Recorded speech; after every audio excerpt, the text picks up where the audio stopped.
2013's The Last of Us is considered one of the greatest games of all time, and that is a statement I would agree with. In fact, I would call it the greatest game of all time.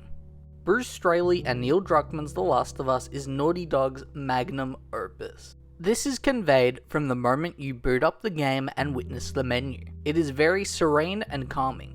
This is enhanced by the music. The subtle plucks manage to convey to the player that while this journey may have some calm moments, there will be some dark ones too. The game opens on a close-up of Joel's daughter Sarah, and then pans to the left to show Joel panicking, on the phone, talking about work. This small bit of dialogue helps the player relate to Joel. It portrays Joel as an average man who, like most people, works a 9 to 5 and can get stressed out. This helps the player quickly relate to him in naught but 2 lines of dialogue. Sarah then wakes up and Joel sits on the couch. She then gives him a birthday present. It is a watch to replace his broken one. The watch will be used to show when Sarah is on Joel's mind. After Sarah is no longer with us and the watch is broken, the watch then stops working. This symbolizes its connection to Sarah.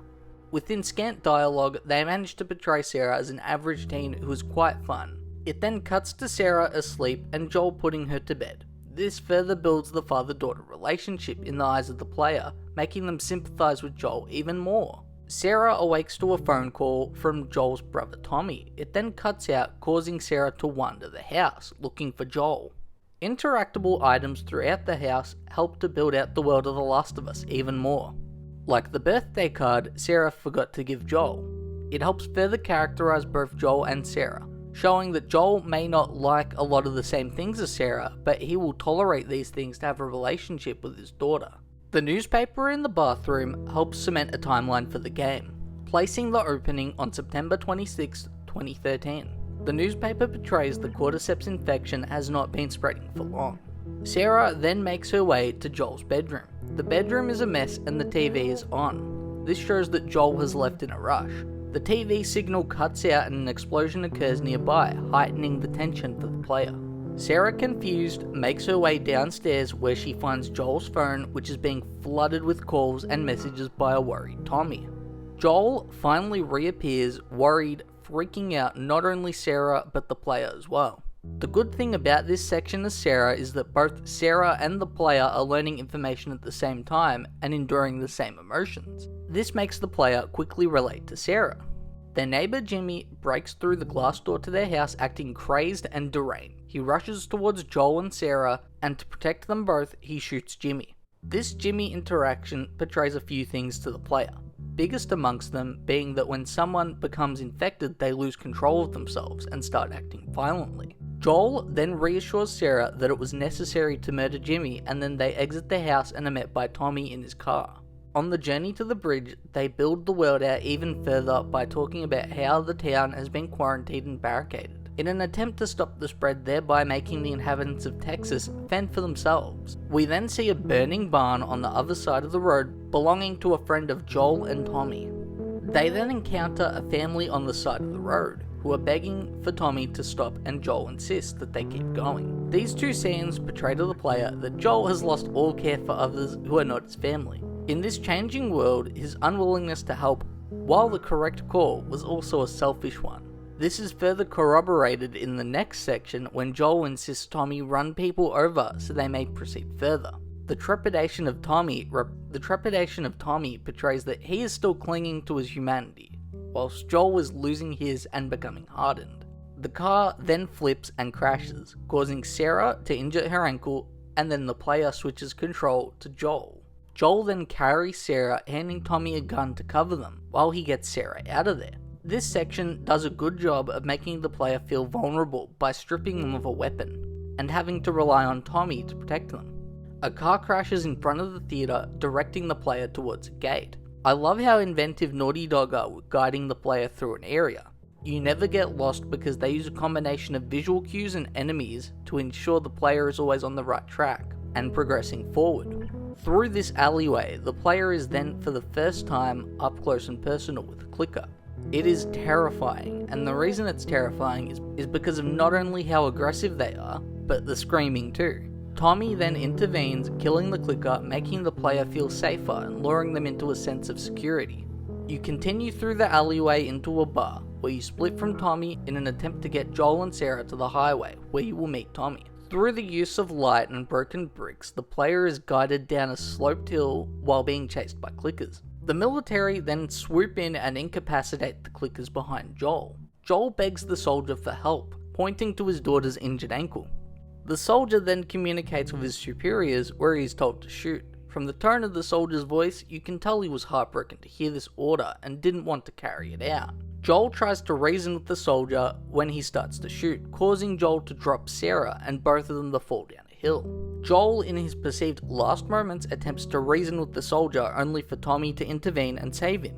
Tommy then exclaims, "Oh no," causing worry in the player, and then it shows Joel slowly crawl over to Sarah, who has been shot, and is wheezing in worry on the ground. Joel tries to reassure Sarah that she will be okay. Both Sarah's worried squealing and Joel's attempts to reassure her that everything will be okay help this scene become truly impactful. Troy Baker's masterful performance in this scene truly makes the player relate to Joel in this moment. The fact that it is so hard to watch and full of emotion only adds to its brilliance. The death of Sarah is something that a lot of people can relate to. It's a young person who leaves too early. It's a death which begins one of the key themes of The Last of Us, loss. The intro montage after this sequence masterfully builds out the world of The Last of Us and fills in the player on what has happened in the world, and fills in the player on what has happened in this world prior to the 20-year time jump that is about to occur. From the infection spreading to many failed vaccines, to martial law and quarantine zones, setting up that resources are scarce and panic at a high, with groups like the Fireflies, quickly setting them up as a group which the government oppose, ending with a plea for people to join the Fireflies. The phrase, "when lost in the dark, look for the light," is a phrase which can summarize the whole game. The Last of Us is a story about broken people in a dark world looking for something to hope for. After 20 years of living through hell day by day, Joel wakes up haunted by a past better left forgotten. We are then greeted by Tess, who pours herself a drink. Joel and Tess are clearly business partners, maybe a little bit more depending upon how you read into it. Tess had been jumped by a few men sent by Robert. Tess came to Joel's house to tell him she knows where he is, and they both thusly set off in search of Robert. This scene does a few key things. It sets up the relationship between Joel and Tess. Everything that is important about their relationship is explained either outright or subtly in this scene. Tess came to Joel not only because she would need help to take down Robert, but because she knew it would mean a lot to him, enough to infer that there is something there between them. The great thing is, this is left up to the interpretation of the player. It's here where we are introduced to what the world is like after 20 years. Big cities are ran by the military under martial law, with checkpoints strewn about throughout the city. Paperwork is required to travel in between zones. They very quickly establish that there is a lot of conflict within this new world, with the military and Fireflies constantly battling each other. The poor timing of the Fireflies causes Joel and Tess to have to take a different route to get to Robert, quickly establishing how smugglers operate within this new world. We journey outside and are introduced to ladder puzzles. In typical Naughty Dog world design, there is a building missing a ton of bricks on the second floor. This indicates where the ladder goes. In the building, we experience an amazing piece of world building. We see that infected can grow onto buildings and start to overtake them. This results in spores, which if breathed in, will cause you to become infected. We are then given a decision. There is a man being crushed by rubble.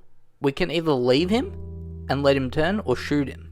We then have our first combat encounter with infected. If you play the game on Grounded mode or Survivor, this is where the limits imposed will begin to show. In Grounded mode, the player is given significantly less resources to craft with. In Survivor and Grounded, the player does not have access to Listen mode. Listen mode allows the player to essentially see the hazards that will precede them. It allows the player to be aware of any upcoming enemies and their locations. The HUD elements are also greatly reduced. The player is also given less ammo, meaning you have to be conservative, and it results in the best approach generally being the quiet one, and not necessarily the quickest. Gunplay in The Last of Us feels very shaky. It's realistic to the setting. Some would call it bad. I think it may be the worst part of this amazing masterpiece, but with how the combat works, it makes the player feel just as stressed in the combat encounter as the character is. After a long journey, we have finally found Robert, and he looks like Bronn from Game of Thrones. You chase him down harder than Connor looking for Charles Lee.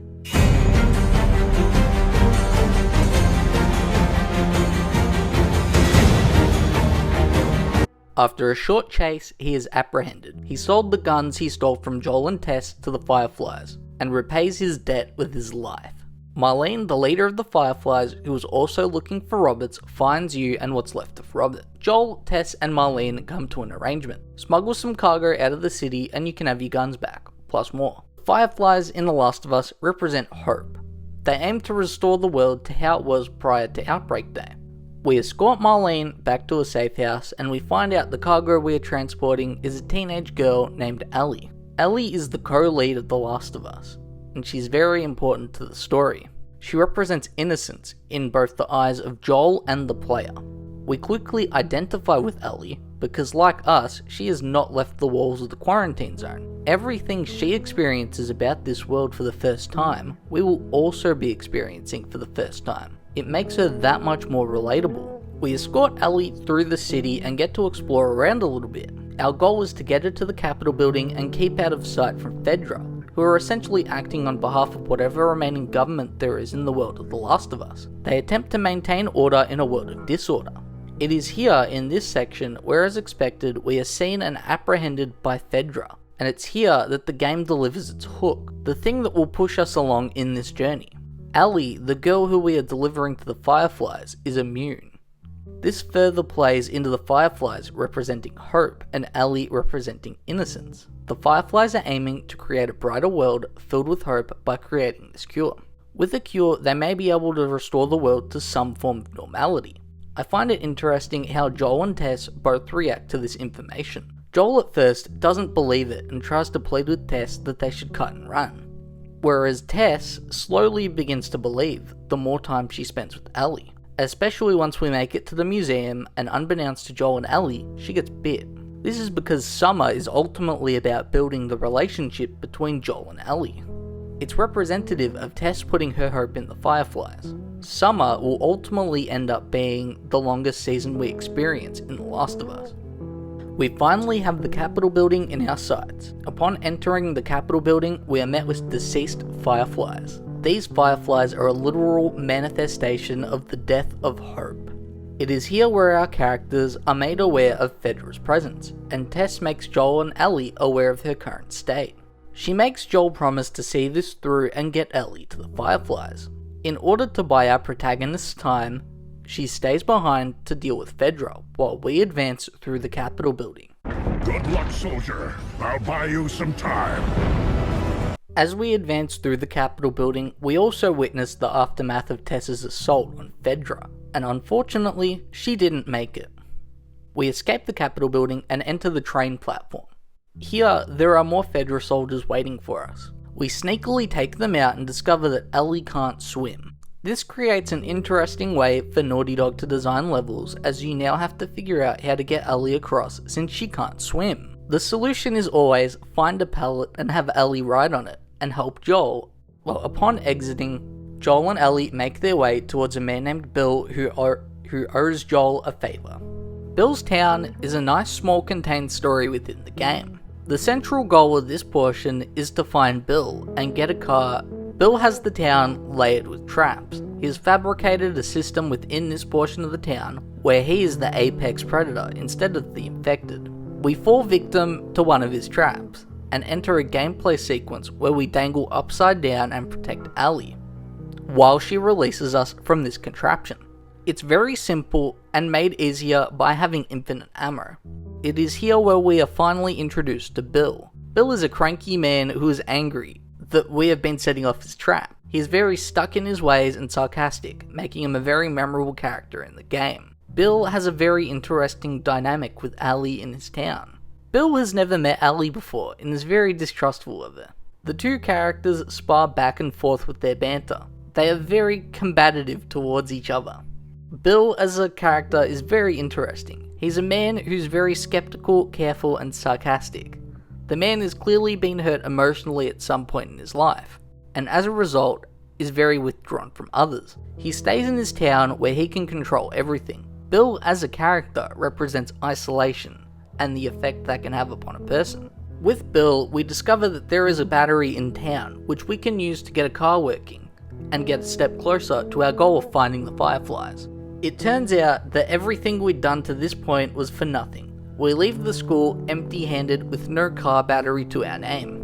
Upon making our way to the school, we have our first major enemy encounter of the game. We fight the first bloater. Bloaters are slow, but can throw spore projectiles at you. They are very easily killed with fire. The first time you play this combat encounter, you may find it frustrating, but once you know what you're doing, it's a piece of cake. We enter a nearby house. Joel and Bill are having an argument in this house when Bill suddenly goes silent. There's a man who has hung himself in this house. It was Bill's former partner, Frank. It's a moment that makes the player feel sorry for Bill. In this house, you can find a note left by Frank. He details that he came to this side of town to get the car battery out of spite for Bill, and ended up getting bitten. Rather than become one of them, he took the easy way out. It also details that he grew to resent Bill. There's an optional moment with the letter where you can hand it to Bill. He then reads the letter and brushes it off, but Bill is clearly hurt by what he's read. With a working car, Joel and Ellie now hit the road and journey towards the Fireflies. The main themes of Bill's town are isolationism, resentment, and loss. Joel and Ellie are in their car on the way to Pittsburgh, with Alone and Forsaken by Hank Williams playing in the background. This is a song which tells a story of relationships and people. It chronicles how they and the world can evolve with the seasons. It chronicles the change of seasons throughout the year, just like The Last of Us does. It's a song which, for the most part, you can apply to Joel and Ellie's relationship. It effectively and subtly foreshadows the whole game in front of us.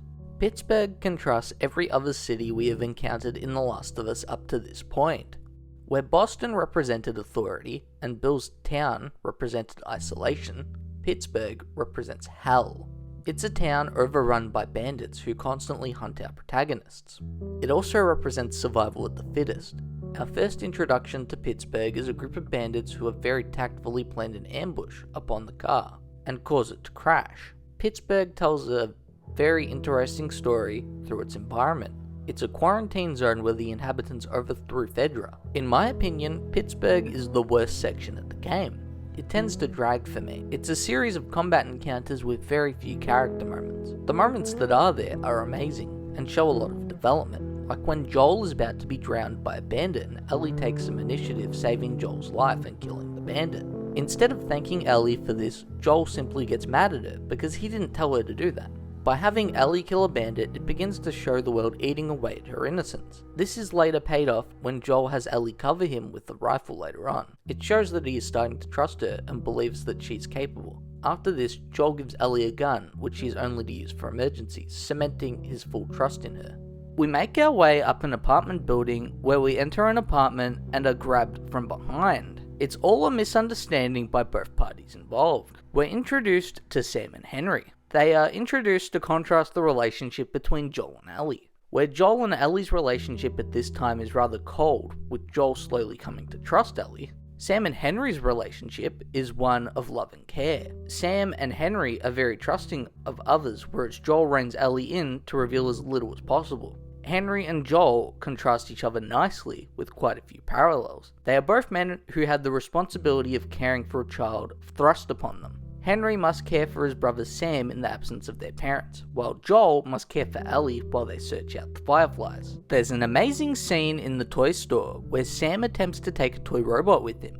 Henry notices and we find out they have a rule about taking stuff. They only take what they have to. This contrasts how Joel is with Ellie. Joel was more than happy for Ellie to take frivolous things like a toy robot. This occurred in Bill's town when she took the comic book and the magazines. Joel enables this because he understands that there is a need for escape from reality for Ellie. Sam not being allowed to take the robot is symbolic of loss of innocence, portrays how he doesn't get to unwind and enjoy the small things people his age normally would. Before exiting the toy store, if you pay attention, you'll notice Ellie hangs back for a moment, and if you walk over to where the toy once was, it's gone.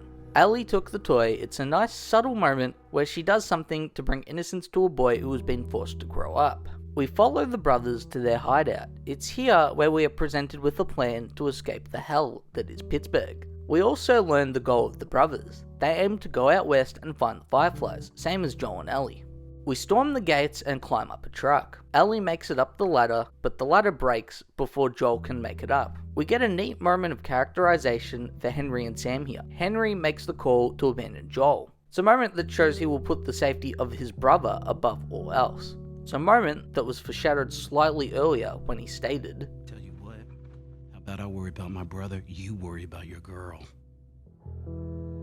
This causes Joel and Ellie to cut through a nearby bar. Upon exiting the bar, we are thrust into a high-stakes chase sequence. It's a sequence that keeps the stakes high by having Joel and Ellie be chased by an armoured vehicle with a machine gun firing at them. It's an insurmountable force our protagonists have to deal with. It's a force of nature that tears through everything in front of it. It's something in the way of our protagonists which they can't defeat and are ultimately forced to jump from the bridge. This is an issue because Ellie can't swim. This forces Joel to get Ellie in the water as quick as possible, after which he's knocked out by a rock. They are ultimately saved by Henry and Sam, who pull our protagonists to shore. Upon regaining consciousness, Joel was not too pleased to see Henry and Sam, after they just left him for dead. It's here where Henry attempts to justify his actions and relate to Joel. He states that if it were the other way around, would you have come back for us?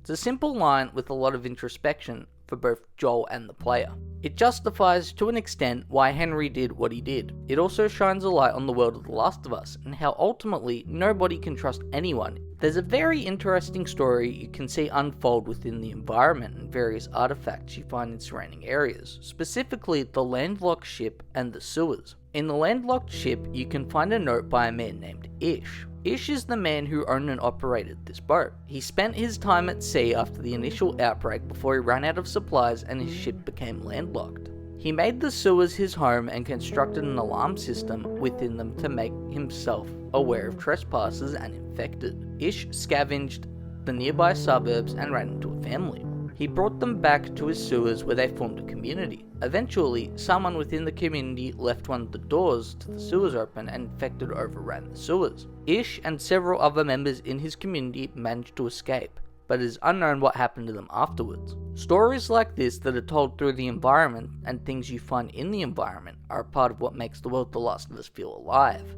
It helps the world feel bigger than the story of Joel and Ellie. There is a sequence in the sewers where the game really attempts to shake things up.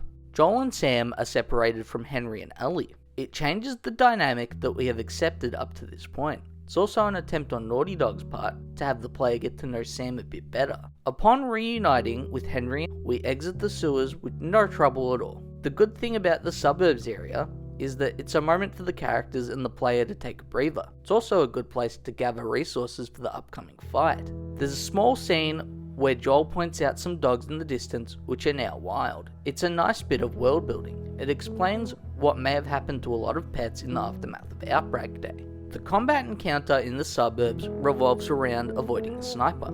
There's a sniper in a building at the very back of the suburb, and Joel must sneak around taking out enemies on his way to take out the sniper. It's a very thrilling sequence. It feels satisfying to reach the sniper and take him down. Upon taking down the sniper, a combat vehicle like the one from Pittsburgh comes into the suburb, and now you must aim precisely with the sniper. To immobilize the vehicle and surrounding enemies. Upon taking down these enemies, a wave of infected run into the suburbs, and you must take as many down as possible, while Sam, Henry, and Ellie run away. There's a moment here which is very subtle. You can witness Sam get attacked by a clicker. It's in this moment that he is bitten and infected. Subtle details like this show that Naughty Dog are willing to go above and beyond for the player experience. It's a moment you wouldn't really think much about, or even notice if you hadn't played the game before and knew to look for it.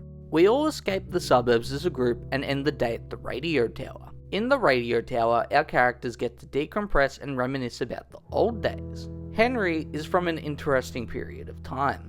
He was alive before the outbreak occurred, however it occurred when he was 5. Any memories he would have of the times before the end of the world would be fleeting at best. There's an amazing scene between Ellie and Sam that occurs in the radio tower. Sam knows his time is short.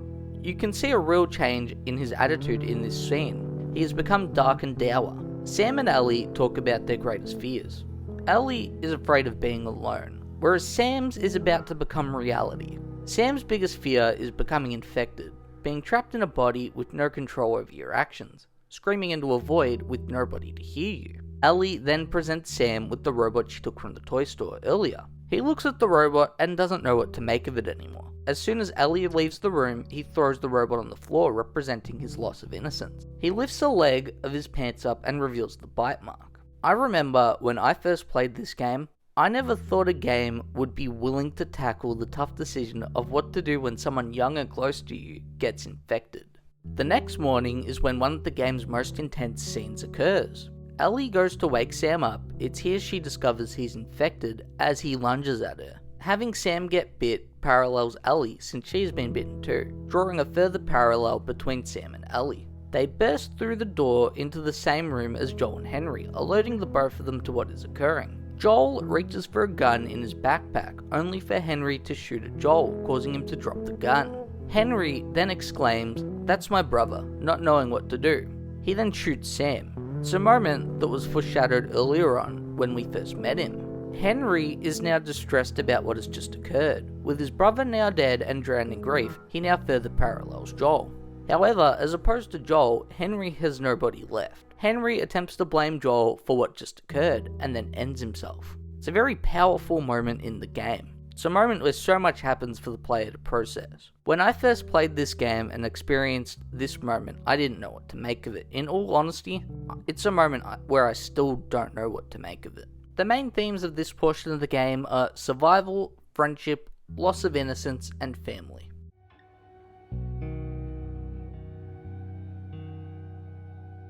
We begin the chapter in nature, surrounded by naught but our own thoughts. The opening of the chapter is intended to be somber and reflective for the player. This is to give the player the opportunity to reflect and collect their own thoughts about the ending of the prior chapter. When Ellie asks about what happened between Joel and Tommy, it's presented from a biased perspective. I really appreciate this as it helps facilitate two things. One, we as the player learn about how the relationship between Joel and Tommy evolved after the death of Sarah. Two, this is where we first learn a little bit about what Tommy may be like, although through the biased perspective of Joel. After this, Joel very quickly silences Ellie. At the hydroelectric dam, we solve a very short puzzle to get ourselves across, where we are faced with a very important decision. Do we give Ellie a high five? If we don't give her one, I'm afraid she'll react and take it personally. We can take a quick detour and find a grave for a child nearby. This causes Ellie to bring up Sam and Henry, and how she forgot to leave the robot at Sam's grave. Joel, never wanting to reflect on loss, quickly shut this down. Upon making our way across, we are welcomed by a woman named Maria with guns pointed at us. It's here we get the long-awaited reunion between Joel and Tommy. All has seemingly been forgiven between the two. We become aware that Tommy and Maria are here with their group in order to fix the turbines, allowing them to get the electricity in Jackson running again.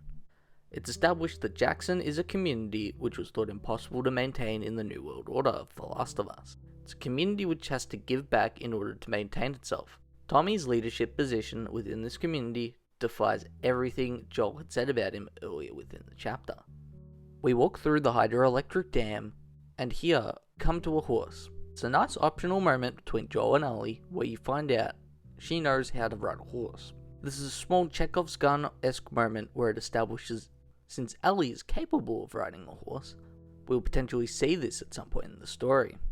It's a subtle moment that foreshadows what will occur in this chapter of the game. Joel and Tommy separate from Ellie and Maria so Joel and Tommy can get reacquainted. It's here we find out that Tommy had gone back to Texas where he retrieved a photo of Joel and Sarah. He hands the photo to Joel and Joel looks shocked. It's a reminder of a past he has long tried to forget, a pain which he will never move on from. We finally get Tommy alone. He immediately asks why Joel left Boston. This gives me the indication that even though he wasn't in communication with his brother, he had been keeping tabs upon him. This shows that even after they parted ways, he still cared about Joel because at the end of the day, they were family. Joel essentially tries to make his case to Tommy about why Tommy should uproot himself and take Ellie to the Fireflies in place of Joel. Joel is taking the selfish option. He doesn't think that Tommy has changed at all in between now and when they last saw each other. He treats Tommy as though he still wholeheartedly believes in the Firefly cause. It's a very selfish decision on Joel's part to show up and proclaim, "Go do this thing, it's what you believe in," when Tommy's values and beliefs have changed over time. In this scene, Tommy embodies the man Joel used to be. Tommy is now a family man, refusing to put the lives of others in danger, whereas Joel is everything that he projects Tommy to be. The situation begins to escalate as a calm conversation begins to turn hateful and bitter. It's here Naughty Dog fill out the backstories of both Joel and Tommy. It's elaborated on that the years after Outbreak Day were not the easiest for Tommy and Joel. Joel ensured they survived, but it ultimately changed both of them. The brothers are then interrupted as we come under attack. The Last of Us is different to a lot of games where you are eager to go from combat encounter to combat encounter.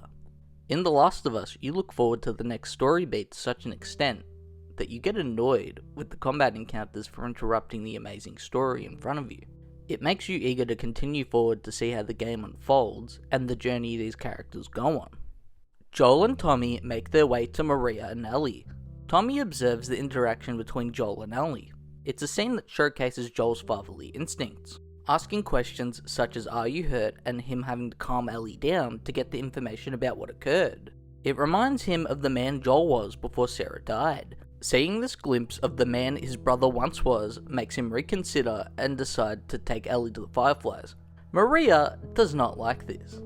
It's here where Ellie begins to realize exactly what is going on. She steals a horse and storms off.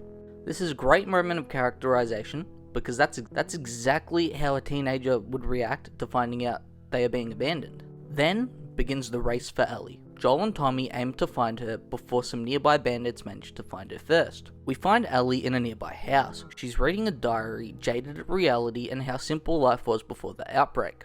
The amazing thing about this scene is that the player can sympathize with the arguments of both Joel and Ellie. Joel is approaching the argument from the perspective of, after the loss of Sarah, he does not trust that he'll be able to safely transport Ellie to the Fireflies. He's also scared of getting close and bonding with another kid because all it brings him is pain.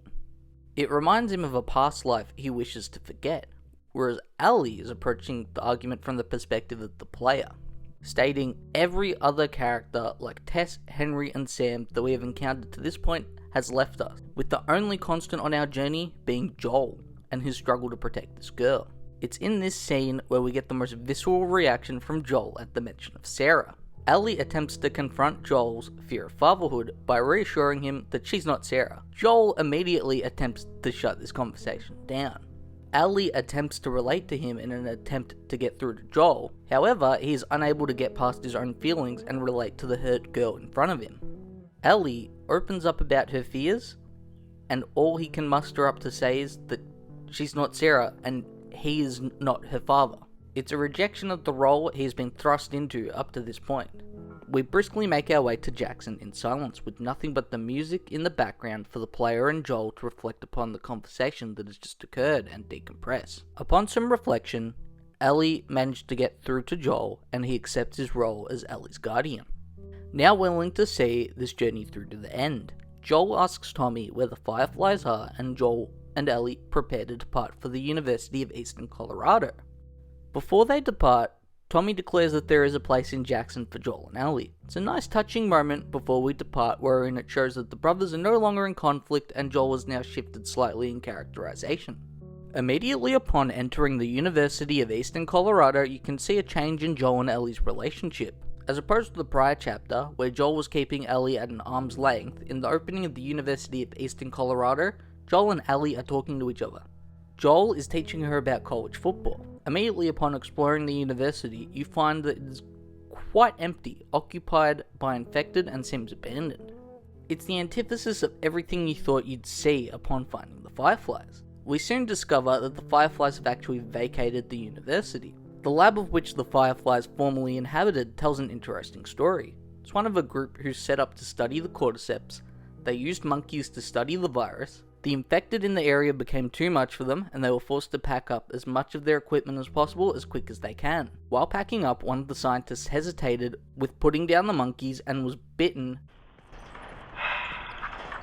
Now, big question is, what do we do with all you guys?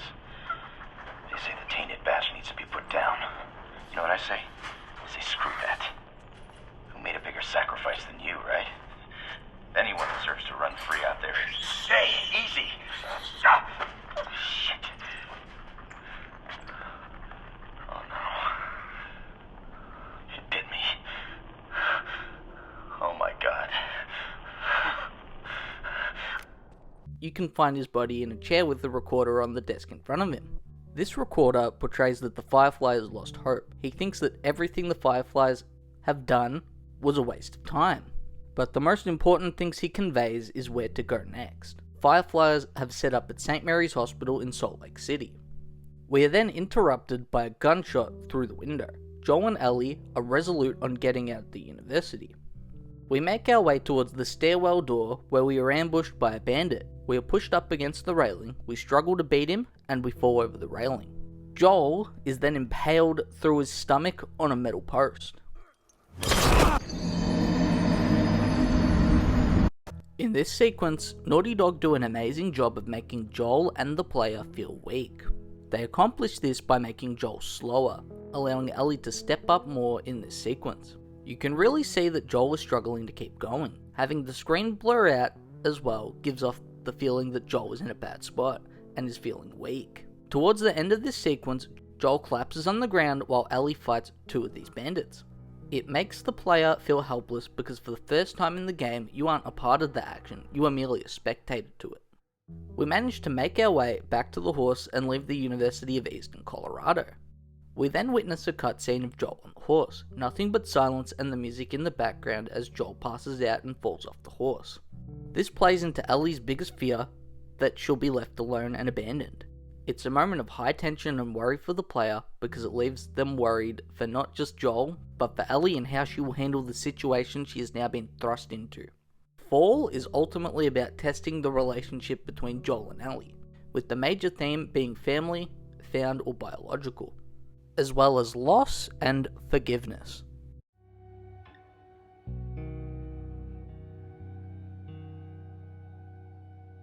After a short time jump, we pick up in winter, now playing as Ellie. The change to playing as Ellie as opposed to playing as Joel is a nice change of pace. It flips the dynamic of their relationship on its head. With Joel injured, it forces Ellie to move into the spotlight for the player. One thing we can immediately become privy to, if you check the artifacts that Ellie has in her backpack, it's revealed that she took the photo of Joel and Sarah from the hydroelectric dam near Jackson. This is something that will be paid off later, but it's a nice detail that you can interact with in winter. In this brief portion, You are hunting deer. as Ellie with a bow and arrow. In this section, the environmental interaction with the deer is insane. If the deer hears you rustle leaves nearby, it'll run away. In 2013, this was really impressive. After shooting the deer with a few arrows, you follow it near a mine where you encounter David.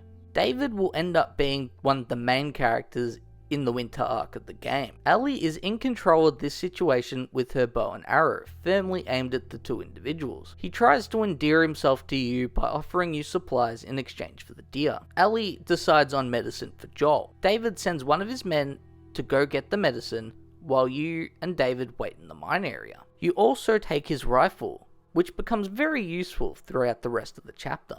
I believe the deer and David's search for food is both literal and symbolic. I believe that the deer could represent Joel, because both Joel and the deer are wounded for winter. It's meant to mirror the current situation. David ultimately doesn't care about the deer, because in his eyes the wounded deer is Joel, who would be easy pickings for him. He continues trying to endear himself to Ellie and pry as much information from her as he can.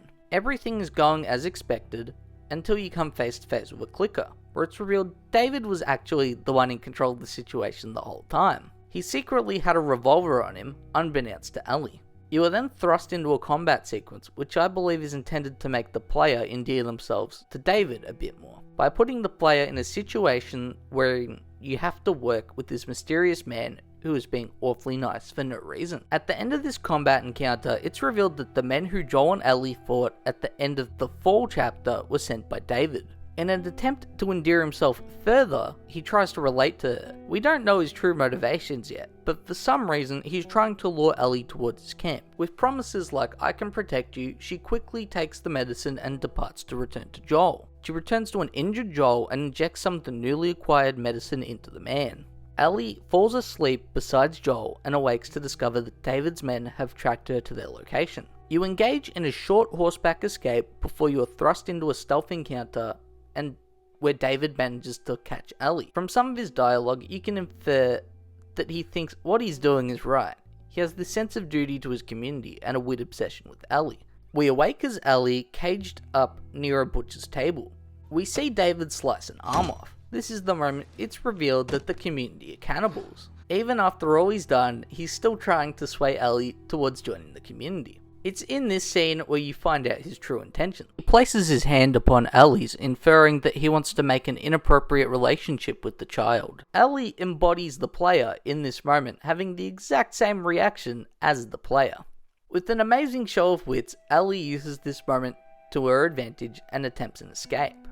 But to the disappointment and horror of both herself and the player, she is unsuccessful. I believe that up until this scene, David's intentions were inappropriate and then shift towards she's going to be food now.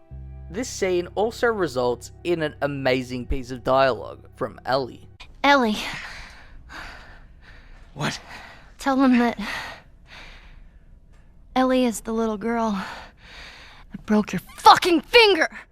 Joel awakes and begins looking for Ellie. He wanders outside and runs into David's men. He's jumped by two specifically, which he very quickly dispatches, ensuring they are kept alive. In this next scene, we get to see a side of Joel which we've only heard about up until now. The Joel who ensured that he and Tommy survived, a more ruthless Joel. What girl? I don't know no girl. Fuck! Focus right here, right here. I'll pop your goddamn knee off. This is a Joel who clearly has experience in torture and getting information. It's a ruthless Joel with a goal who knows what he wants and will burn anything to the ground in front of him to achieve his goals. Where are they? Killing is me. A neat part of this section is the environmental storytelling and how it expands upon David's community. In the restaurant, there's a banner which reads, "The Lord shall provide." This infers that the community is deeply religious. There's a room with bodies strung up which are clearly going to be skinned and used as food. From this we can conclude that David's group are stockpiling food for the winter. Then we can infer a little bit more based upon the clipboard with the meat hall that the reason that those men were sent out towards the university was to find people who they can eat as food. We cut back to Ellie still imprisoned. David drags her to a butcher's table and they're about to cut her up, when she reveals that she's infected. She uses this as a quick ploy in order to escape.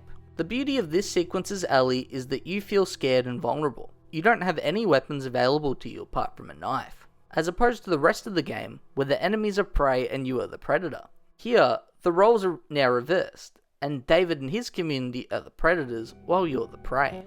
You make your way into a restaurant and this is where the David fight occurs. The building is catching fire while the fight happens, meaning it's only a matter of time until Joel finds Ellie. This fight continues the theme of predator and prey. You only need to sneak behind and stab David 3 times for the fight to be over. However, actually achieving that is easier said than done. If David spots you, he will chase after you and shoot at you. Joel spots a burning building, and naturally, that's where Ellie must be. We then cut back to Ellie, who awakes from being unconscious. She observes the machete nearby, and begins to crawl towards it. David notices and kicks Ellie in the chest a few times to deter her. He gets more aggressive with each phrase he says. This is one of those scenes in the game where David's intentions are very hard to read and up to the interpretation of the player. It's unclear whether he was simply going to kill Ellie or force himself upon her. Based upon the phrases he says, I lean more towards the latter. Fuck you. You think you know me? Huh? Well, let me tell you something. You have no idea what I'm capable of.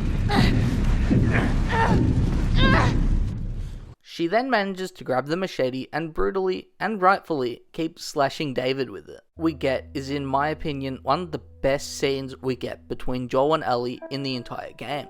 Joel pulls her away from the body and his fatherly instincts kick in. He knows that he needs to be reassuring and listens to everything she has to say, all while reassuring Ellie that she is safe. We never find out exactly what he says to Ellie in this scene. It's an interesting artistic choice. It portrays it exclusively as a scene between Joel and Ellie, of which the player does not need to be privy to. It allows the player to fill in the gap and have their own interpretation of what Joel says to reassure Ellie in the aftermath of one of their most traumatic moments. The key themes in the Winter chapter are loss of innocence, coming of age, predator-prey, family, and survival.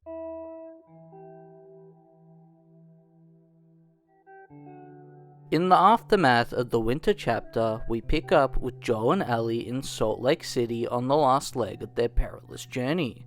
The hospital is ominously in view of the player in the background, ever present, showing the player a physical manifestation of their goal. As a result of the events of the Winter chapter, where we played as Ellie for the first time, she is now quieter than usual. She's very distracted throughout the chapter, showing that she is processing all the events that have led her to this point. We get a payoff to a brief bit of dialogue from the Autumn chapter, where Joel mentioned he wanted to be a singer and Ellie would love to see him play guitar. Joel then mentions that when all this is done, he will teach Ellie to play guitar. It is in the spring portion of the game where the game delivers one of its most memorable moments. Through exploring the city, Joel and Ellie come across a herd of giraffe. It's a moment of calm and joy for Ellie. It's a moment where you see the childlike giddiness of Ellie shine through. It's such a simple moment that is a true change of pace. The moment is only made even better by the score in the background accompanying the scene. Up until this moment in the game, all the music has felt a bit rougher and darker through the use of a banjo. But this is the first moment that deviates from that by using a xylophone. It helps the theme appear to the player as softer and contrasts the music in the rest of the game, helping it become a really memorable moment on the player's journey. Immediately after this scene, we observe a conversation between Joel and Ellie. Look, I know you mean well, but there's no halfway with this. Once we're done, we'll go wherever you want, okay? It's a nice subtle moment of foreshadowing for the actions Joel will commit very shortly within the game. We traverse through the bus station and make our way towards a triage. At the triage, Ellie finally reveals to Joel that she took the photo from the hydroelectric dam, and here she presents it to him. We can see that he's become much more open and willing to talk about his past. Joel has evolved from a man who was surviving, haunted by his past, to a man who is now willing to embrace it and move forward. Ellie has had a positive influence on Joel, and his attitude towards her reflects this. It's a representation of how Joel has finally accepted the loss that occurred so long ago. It contrasts the scene from the fall chapter where Tommy attempts to give him the photo and he declined. Joel and Ellie take a shortcut through a tunnel. They come to a part of the tunnel that's flooded, and while making their way through, Joel and Ellie make their way up a ledge. Ellie makes it up, but Joel slips and falls into a bus. The bus begins to move, and Ellie then jumps on top of the bus to help him out. However, she ends up getting caught in the water. Joel makes it out and retrieves Ellie, and brings her to land, where he tries to revive her, and they are met by the Fireflies, who knock Joel out. Naughty Dog lay the symbolism on thick here, because the hospital is the light at the end of the tunnel on the last leg of their journey. Joel awakes in St. Mary's Hospital with Marlene at his side. It's explained that Ellie was revived, she's safe, and being prepared for surgery. Here it's explained that the doctors are going to remove the cordyceps from her brain, which will result in a cure at the cost of Ellie's life. Joel, as expected, does not agree with this decision. I really like how the Fireflies went and did this all behind Joel's back while he was knocked out, because they knew if they asked Joel about performing the surgery, he would have said no. Whereas if they asked Ellie, she would say yes. Ellie wants her life to mean something, and what would be more meaningful for mankind than a cure for the worst thing to happen in the world of The Last of Us? Joel is escorted out by a Firefly and manages to disarm him. He brutally tortures him for information on where the operating room is to retrieve Ellie. We get a glimpse of a Joel who is ruthless in achieving his goals. The artifacts you can find in St. Mary's Hospital help flesh out the conflict a bit more. It also helps flesh out what's going through Marlene's head. Hey, Anna. It's been a while since we spoke. I just gave the okay to proceed with the surgery. I really doubt I had much of a choice. Asking me was more of a formality. I need you to know that I've kept my promise all these years. Despite everything that I was in charge of, I looked after her. I would have done anything for her, and at times...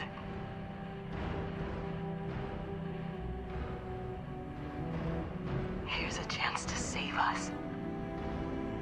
All of us. This is what we were after. What you were after.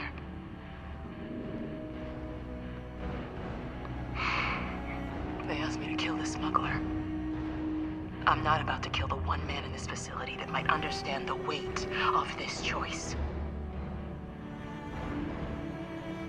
Maybe he can forgive me. Oh, I miss you, Anna. Your daughter will be with you soon. It helps humanize Marlene to the player while also portraying the nuance to her decision to give the go-ahead for the surgery. It shows how she was willing to go out of her way to save Joel against the wishes of the other Fireflies, who wanted to just kill him straight up.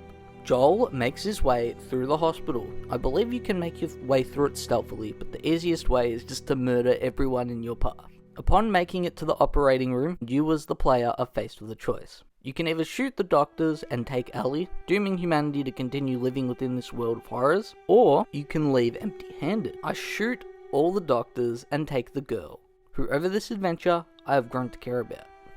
We get Ellie out of that hospital, and in the parking lot we are met by Marlene, who is intent on stopping us. She states it's not too late to leave. We then cut to Ellie in a car being driven by Joel, where he explains that they've given up looking for a cure. We then flash back to Marlene in the parking garage where we shoot her. She begs for us to let her live, and Joel very coldly states, "You'll just come after us," and shoots her. Joel murdering the Fireflies is a literal manifestation of Joel killing hope within the world of The Last of Us. It's a selfish decision that also slightly reverts his character to not being able to accept loss. It's a decision with grave consequences. It's a choice that makes the character three-dimensional. We then jump forward a little bit. Joel and Ellie have made it to Jackson. They are only a short trek away from Tommy's camp. It's here that we get the most nuanced and poignant moment of the game. Ellie shares her survivor's guilt with Joel, listing off the people who have died since this all began. She asks Joel if everything he told her about the Fireflies was true. The fact that the game ends on a question and something to interpret about the game is a part of what makes the ending really memorable for the player. This is a great moment where it leaves the player in a spot where the ending is up to your own interpretation. Did she believe his answer to that question? That's up to your interpretation of the game. It's an amazing way to end the game with the player wanting more. I like to think that Ellie knows that Joel was lying to her. Her accepting the lie and going along with it represents how this journey and experiencing the world has changed her and ultimately resulted in her losing her innocence. Spring is ultimately about solidifying the relationship between Joel and Ellie. This entire portion of the game is one that I feel like suffers from death of the author.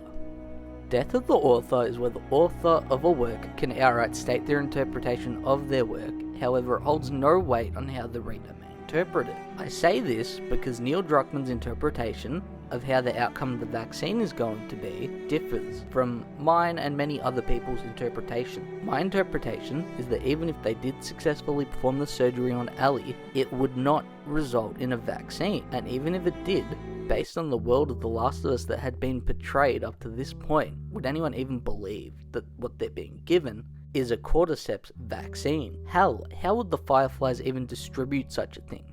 The Last of Us, ultimately, in my opinion, is one of the best games ever made, and one of the greatest stories ever told in gaming. It's a game that does not waste your time. It has a message and themes it wishes to convey. Once those themes are delivered to the player, it leaves the player wanting more, as opposed to dreading the game. It's very layered in symbolism and a great game to discuss with others. If you've made it this far, I really appreciate you watching the video. If you would like to support me and my content, be sure to like, comment, and subscribe. Share my videos, comment what videos you would like to see. Your support of a small YouTuber such as myself is greatly appreciated.